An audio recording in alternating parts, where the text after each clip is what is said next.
Cigarettes don't count today, and I honestly might go get a tattoo. But I also have decided that for the next 4 years, I am going to abstain from schmex with men. As a woman, my bodily autonomy matters, and this is my way to exercise sovereignty over that. So I highly encourage any other women that are single, and care about progressing women's rights and still fighting for our bodily autonomy, to do the same.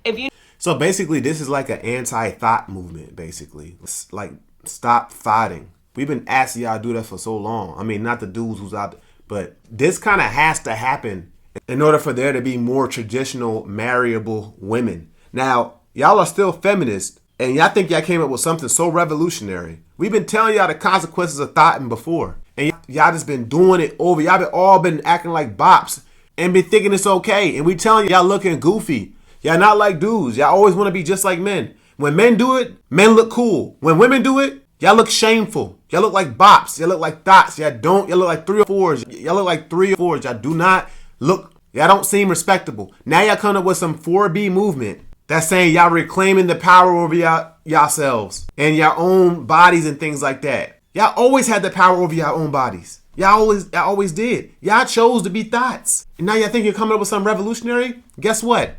In the 1950s, women were like that, except they didn't have to have a movement. That was just the culture. They were just not doing that. They weren't out there like that. Y'all really think y'all coming up with something new? It ain't new. To cuddle or hold your hand or give you a kiss, I bet you one of your girlfriends would do it, okay? And you don't even have to really be gay, okay? It's okay to have a lot of platonic love for the next 4 years. I mean, the first thing that comes to mind is that lesbianism is about to absolutely skyrocket. They are the real ones that are profiting off of this. But anyway, here is another one. All I have to say is good luck getting laid. Especially in Florida. And I said this in a previous episode, but women are going around screeching this online. Not every man is only considered with getting laid. So good luck to you. It's probably better that you're staying abstinent. That is a good thing for you mentally. Not all men care. This girl posted another video that was very similar. She said, if men won't respect our bodies, they don't get access to our bodies. Okay, this is why this is actually a good thing. You're abstaining from because you do not want to risk getting pregnant with somebody that you're not ready to start a family with. You don't want to sleep with a man who does not respect your body. And that's the problem with this. They're trying to come up with that movement in a way to punish men. 50 to 60% of men ain't getting none anyway. Who are you punishing? You only punishing like 20% of men who got plenty of options anyway. The 4B movement is not going to influence every single woman. You know why?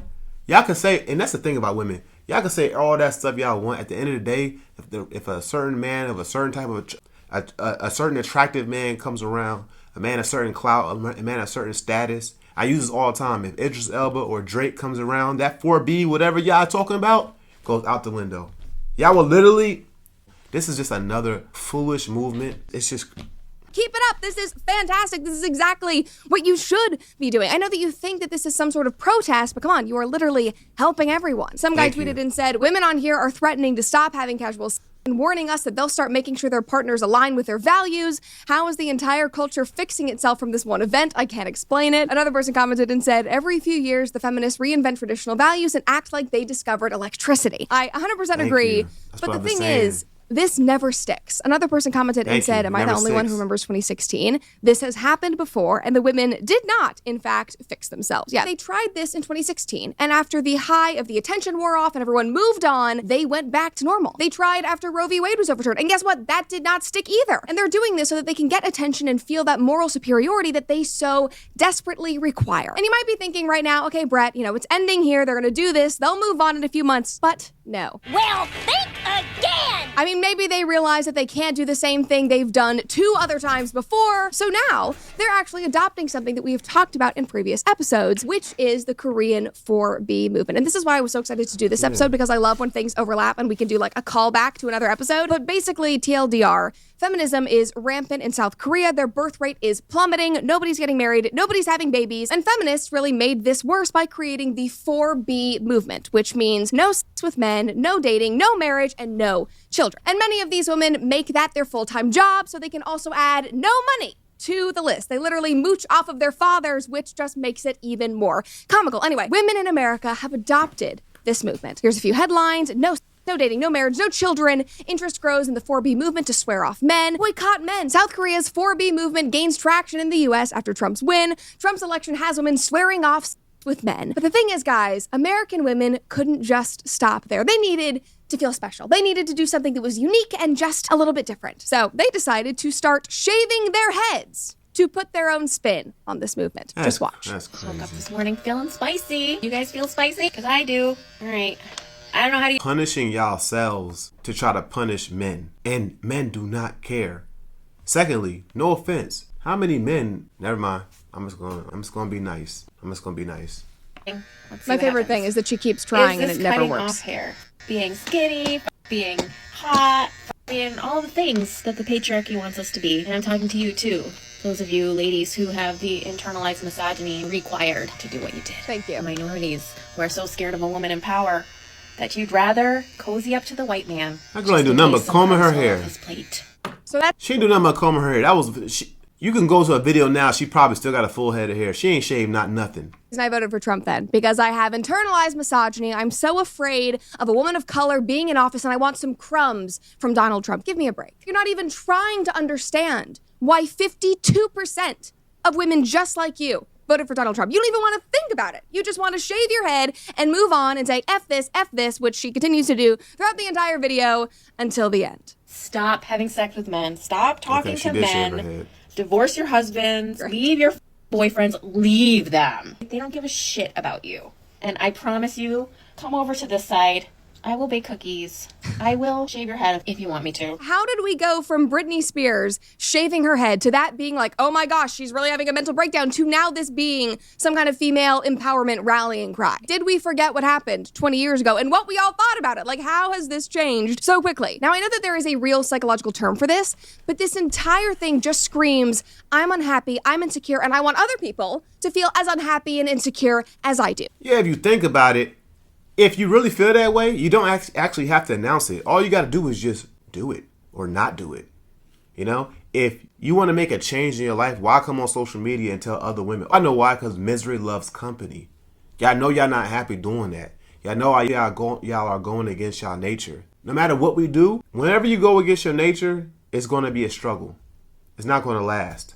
And if it does last, you need help from God or something. For example, men who are trying to be focused and not trying to be caught up in trying to impress women all the time. They're trying to stay focused on, doing what God has for them. They have to literally pray to God, Jesus, keep my attention away from the women and keep my attention on the things that matter in the kingdom of God. For a man of God, for a Christian, you have to literally have help from God just to not do what you're naturally inclined to do, which is focus on women. And that's only supposed to be temporarily because, I don't say only supposed to be, but for the most part, God created us to be fruitful and multiply.